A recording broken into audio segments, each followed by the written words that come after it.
आम आदमी बिजली का जो बिल 100 यूनिट या 200 यूनिट देते हैं, उनको हम 200 यूनिट तक इनको राहत दे रहे हैं 3 महीने के लिए, जुलाई, अगस्त, सितंबर। इसके ऊपर 50 अरब रुपए की रकम खर्च होगी। तो ये हमने अपने डेवलपमेंट फंड से निकाला है। ये 50 अरब रुपए हमने मुख्तस किए हैं और 94% जो हाउस होल्ड्स हैं या घरेलू सार्फिन हैं उनको इसका फ़ायदा पहुंचेगा। 4 रुपए से लेकर 7 रुपए फी यूनिट। 200 यूनिट तक बिजली इस्तेमाल करने वाले सारिफिन को आर्जी रिलीफ। वज़ीर-ए-आज़म का 200 यूनिट तक वालों को 3 माह के लिए रियायत देने का ऐलान। प्रोटेक्टेड और नॉन प्रोटेक्टेड सारिफिन के लिए हालिया इजाफा वापस। हंगामी बुनियादों पर सर्कुलेशन समरी के जरिए काबीना से मंजूरी ले ली। शहबाज शरीफ ने कहा रिलीफ के लिए 50 अरब रुपए की रकम मुख्तस की गई। पैकेज के तहत 94% घरेलू सारिफिन को रिलीफ मिलेगा। 200 यूनिट तक वाले तमाम सारिफिन पर हालिया इजाफा लागू नहीं होगा। जुलाई, अगस्त, सितंबर के लिए खसूसी रिलीफ दिया जा रहा। वज़ीर आज़म ने कहा फैसले से 2 करोड़ 60 लाख सारिफिन को फ़ायदा मिलेगा। महंगाई में कमी होगी। 200 यूनिट तक वाले सारिफिन को 4 से 7 रुपए फी यूनिट रिलीफ मिलेगा।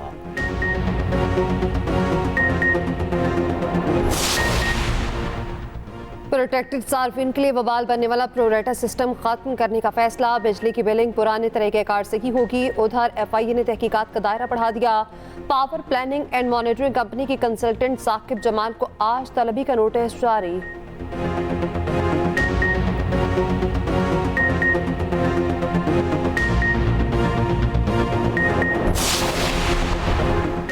ISI को कॉल्स और पैगामात ट्रेस करने की इजाज़त। वफाकी हुकूमत ने सर्कुलेशन समरी के जरिए मंजूरी दे दी।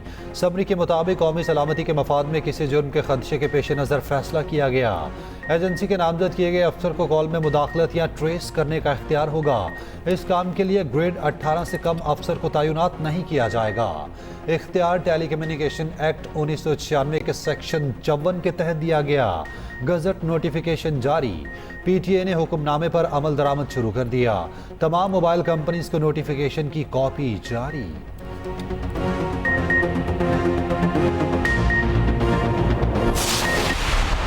18 से ऊपर कोई भी अफसर पाकिस्तान के किसी शख्स का फोन सिस्टम्स और इनके अकाउंट जो है फेसबुक एक्सेट्रा हम लोग उसको टैप करेंगे और सुनेंगे और उनको मॉनिटर करेंगे। ये हक किसको है? टेलीफोन से टैप करेंगे और वो चीजें उनके खिलाफ हम लोग शवाहिद इस्तेमाल करेंगे। भाईजान ये नहीं होता। फॉर्म 47 के PM शहबाज शरीफ खुद अपना ब्लेड लेके अपनी शारागाज काटी है। यही वो काला कानून होगा। ये मुस्लिम लीग नून की हुकूमत और पीपल्स पार्टी की हुकूमत जिसमें आसिफ अली जरदारी, बिलावल भुट्टो, नवाज शरीफ, मरियम नवाज, शहबाज शरीफ, ये सारे के सारे लोग आपको फिर इन अदालतों में घूमते फिरते आएंगे और जेल में बैठे होंगे। उमर अयूब का फोन टैपिंग की इजाजत चैलेंज करने का ऐलान। कॉपी असम्बली में अपोजिशन लीडर ने कहा शहबाज शरीफ ने अपनी शरह काट दी। कानून के जरिए हम सबको हथकड़ियां लगेंगी। ये SRO तमाम सियासतदानों को ब्लैकमेल के लिए इस्तेमाल होगा। SRO गैर आईनी और बुनियादी हकूक की खिलाफ वर्जी है।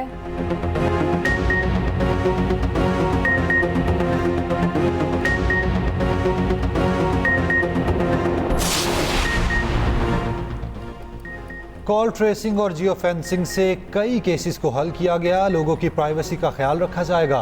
कानून के गलत इस्तेमाल पर कार्रवाई होगी। वफाकी वजीर कानून आज़म नज़ीर तारड़ का जवाब। कहा आइन में शख्सी आज़ादी को ख़त्म करने का सोच भी नहीं सकते। 1996 का कानून है जिसे लागू किया गया। 6 हुकूमतें गुजरी। अगर कानून बुरा था तो ख़त्म कर देते।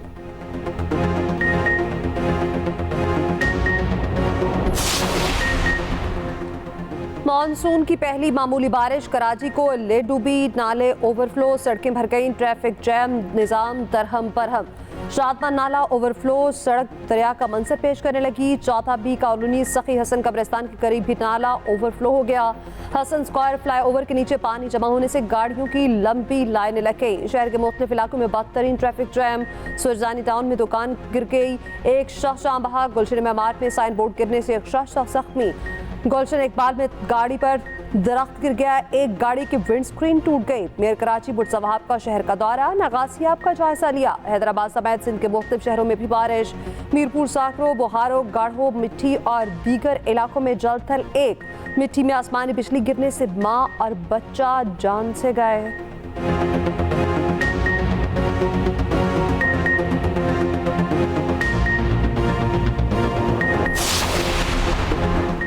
तर्जुमान एमकेएम का कहना है कि कराची में थोड़ी बारिश से ही ट्रैफिक का निज़ाम दरहम बरहम हो गया। अहम शहराओं पर पानी जमा हो गया। कहाँ हैं बल्दियाती नुमाइंदे? कुछ देर की बारिश से ही सिंध हुकूमत के दावों की कली खुल गई। मेयर कराची ने कुछ नहीं किया। तर्जुमान सिंध हुकूमत सादिया जावेद ने जवाब देते हुए कहा, एमकेएम तासुब की ऐनक उतारे तो इन्हें सड़कों पर ज्याला नजर आए।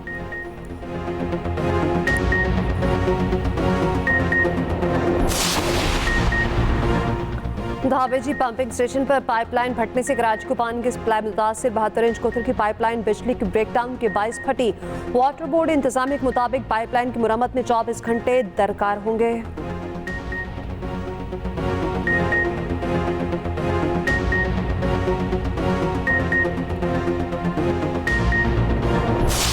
पिछले दौर में सियासत को चमकाने के लिए किस तरह के बड़े बड़े बोल बोले गए, वादे वईद किए गए। 190 मिलियन पाउंड पर भी हाथ साफ किए गए। हमने रियासत को बचाया और सियासत को हमने दाव पे लगाया। वो मरहला वो गुजर गया और पाकिस्तान डिफ़ॉल्ट होने से बच गया। वज़ीर आज़म ने PTI का लफ्जी रिमांड ले लिया। शहबाज शरीफ ने कहा 90 दिनों में करप्शन खात्मे के वादे किए गए मगर करप्शन में इजाफा हुआ। पहले चीनी बरामद फिर दरामद की गई। लूटी हुई दौलत का कोई पैसा नहीं आया। बरतानिया की मेहरबानी से 190 मिलियन पाउंड पाकिस्तान को मिले, उस पर भी हेरा फेरी की गई। हम पर IMF के साथ मिलकर बजट बनाने की तनकीद की गई। इसमें क्या राज की बात थी? सबको मालूम है प्रोग्राम हासिल कर रहे। एक तंजीम के बानी ने कहा मर जाऊंगा मगर IMF के पास नहीं जाऊंगा। कई माह ज़ाया किए, फिर IMF के पास गया। बजट में अशराफिया पर बास टैक्सेस पहली बार लगे। अगले बरस रियल एस्टेट के टैक्स में मजीद इजाफा करेंगे। वज़ीर आज़म ने इंकशाफ किया कराची बंदरगाह पर ड्यूटी और टैक्सेस के मद में सालाना 1200 अरब की करप्शन हो रही। 500 यूनिट तक वाले 45 लाख सार्फिन के लिए सोलर सिस्टम का प्लान। पंजाब हुकूमत ने रोशन घराना प्रोग्राम की मंजूरी दे दी। वज़ीर आला पंजाब की ज़ेर सदारत सूबाई काबीना का इजलास। मरीम नवाज ने कहा बिजली बिल बढ़ने से अवाम में बेचैनी है। प्रोटेक्टेड सार्फिन के लिए टैक्स वापस लेना खुश आइंद है। गंदम ना खरीदने के बावजूद आटा निर्ख कंट्रोल करना आसान नहीं। फूड मिनिस्टर की इनफरादी कारकर्दगी पूरी काबीना पर भारी है। अवाम की मफाहमत का तहफ़्फ़ुज़ बहुत ज़रूरी है। सीमेंट इंडस्ट्री को खाम माल में इजाफे का बोझ खुद उठाना चाहिए। अस्मा बुखारी ने बताया रोशन घराना प्रोग्राम में 90% रकम पंजाब हुकूमत देगी।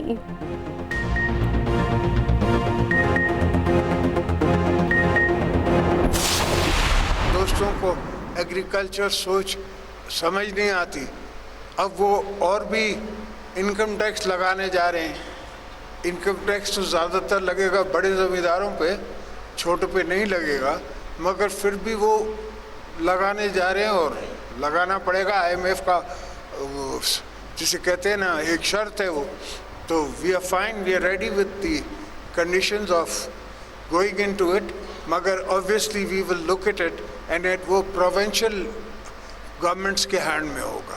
प्रोविंस विल पुट दैट और उसमें हम उसी तरह पार्टिसिपेट करेंगे जिस तरह बिजनेसमैन इनकम टैक्स में पार्टिसिपेट करता है। इनकम टैक्स तो लगाना पड़ेगा। IMF की शर्त है, सब इसके लिए तैयार हैं। सदर मुमलिकत आसिफ अली जरदारी का कहना है कि कुछ दोस्तों को एग्रीकल्चर सोच समझ नहीं आती, अब वो और भी इनकम टैक्स लगाने जा रहे। इनकम टैक्स तो ज़्यादातर बड़े ज़मींदारों पर लगेगा, छोटों पर नहीं। सोशल मीडिया में भी ग्रुपिंग चल रही। जितनी तनकीद मुझ पर होती है मेरा ख्याल है किसी और शख्स पर नहीं होती। टीवी मैं नहीं देखता, टीवी पर मेरी गिबत होती है। आसिफ अली जरदारी की चौधरी शुजात के घर आमद, सरबराह मुस्लिम लीग काब से मुलाकात की। शाफी और सालिक हुसैन भी मौजूद थे।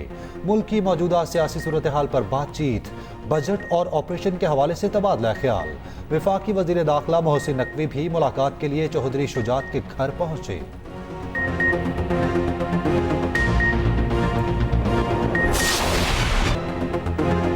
सुन्नी इत्तेहाद काउंसिल मखसूस नशिस्तों की हकदार या नहीं, सुप्रीम कोर्ट ने फैसला महफूज कर लिया। जस्टिस अतर मिनल्ला ने रिमार्क्स दिए। एक सियासी जमात को इंतखाबात से निकाला गया, संजीदा सवालात इलेक्शन कमीशन की जिम्मेदारी पर उठे हैं। चीफ जस्टिस ने वकील सुन्नी इत्तेहाद से मुकालमा करते हुए कहा, क्या 2018 में इलेक्शन कमीशन ठीक था? मुतनासिब नुमाइंदगी के हिसाब से तो सुन्नी इत्तेहाद काउंसिल को 0 नशिस्तें मिलनी चाहिए। जस्टिस अतर मिनल्ला ने कहा, 2018 के इलेक्शन पर भी सवालात उठे थे, क्या हम खामोश रहें? एक बड़ी सियासी जमात को अपने उम्मीदवार दूसरी जमात में क्यों भेजने पड़े? इलेक्शन कमीशन ने गलत तशरीह की, जिससे तनासा पैदा हुआ। फरीकैन के दलाइल मुकम्मल होने पर फैसला महफूज कर लिया गया। चीफ जस्टिस ने कहा, फैसला कब सुनाया जाएगा अभी कुछ नहीं कह सकते।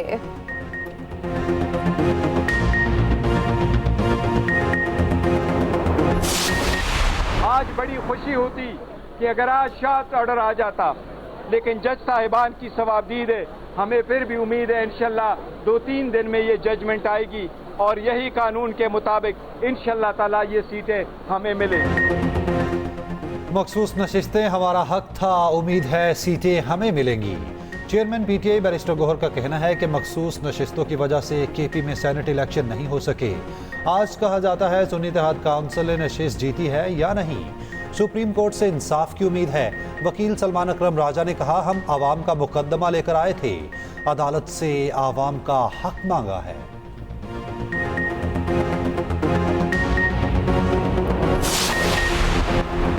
नौमई केसेस में बानी पीटीआई की अबूरी जमानत खारिज। अदालत ने 3 मुकदमात में जमानत खारिज की। सरकारी वकील ने अबूरी जमानतों की मुखालफत की थी। हफ्ते को एटीसी लाहौर ने फैसला महफूज किया था।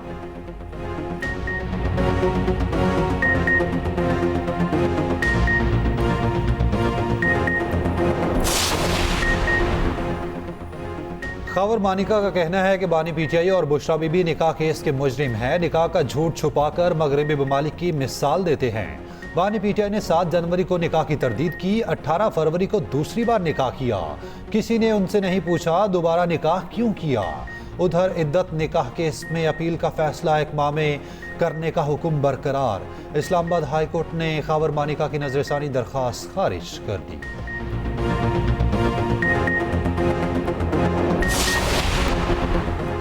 ML1 के अपग्रेडेशन के दोबारा तरमीम शुदा डिज़ाइन की मंजूरी। कौमी इक्तिसादी काउंसिल की एग्जेक्टिव कमेटी के इजलास का इलामिया जारी। पहले मरहले में कराची से मुल्तान तक 929 किलोमीटर को तरजीही बुनियाद पर मुकम्मल किया जाएगा। एपनिक ने flood response emergency housing project phase 1 मंसूबे की मंजूरी दे दी और पानी के शोबे के 4 मंसूबों की मंजूरी दी गई।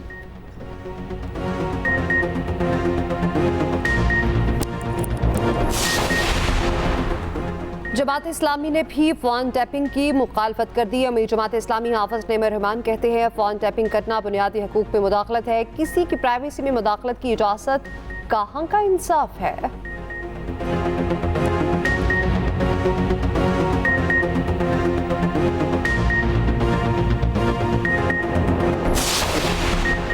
टीम में वही खेलेगा जो फिट होगा। कोचिस को क्रिकेट पर फैसलों के लिए फ्री हैंड दे दिया गया। चेयरमैन पीसीबी की मुलाकातें तेज। साबिक क्रिकेटर्स के बाद कोचिस से मुशावरत। मोहसिन नकवी से गैरी कर्स्टिन, जैसन ग्लेस्पी और अजहर महमूद मिले। खिलाड़ियों की टीम में शमूलियत फिटनेस से मशरूत करने का फैसला। बैटिंग, बॉलिंग और फील्डिंग बेहतर बनाने का जामे प्लान बनेगा।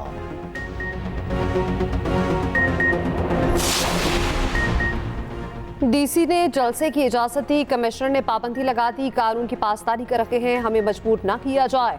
ऑपोजिशन लीडर उमर अयूब की कॉपी असम्बली में वार्निंग। कहा, सरगोदा की अदालत ने वारंट गिरफ्तारी जारी किए। किसी भी रुकन को स्पीकर की इजाजत के बगैर गिरफ्तार नहीं किया जा सकता। स्पीकर आईजी पंजाब को तलब करें। सुन्नी इत्तेहाद काउंसिल के रुकन सनाउल्लाह मस्ती खेल ने कहा, गुज़श्ता सेशन में अपने अल्फाज पर रंजीदा हूँ। किसी की दिल आसारी हुई तो माफ़ी मांगता हूँ। ऐवान में एक लफ्ज़ बोलने पर मुझे मुअत्तल किया गया।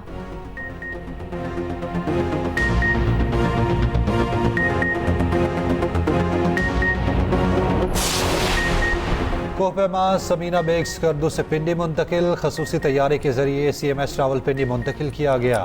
समीना बेग ICU में ज़ेर इलाज हैं। समीना बेग को तबीयत खराबी के बायस मुहिम छोड़ना पड़ी थी।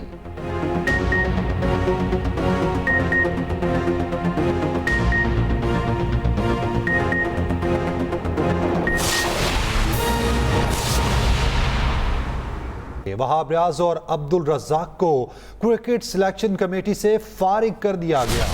ज़राए के मुताबिक T20 वर्ल्ड कप में नाक़िस परफॉर्मेंस पर सिलेक्शन कमेटी से फारिग किया गया है। मोहम्मद यूसुफ और असद शफीक सिलेक्शन कमेटी का हिस्सा रहेंगे। आइंदा दिनों में सिलेक्शन कमेटी और टीम मैनेजमेंट पे भी मज़ीद तब्दीलियां मुतवक्के हैं। तफसीलात क्या हैं, यूसुफ अंजुम से जान लेते हैं। जी बताइएगा।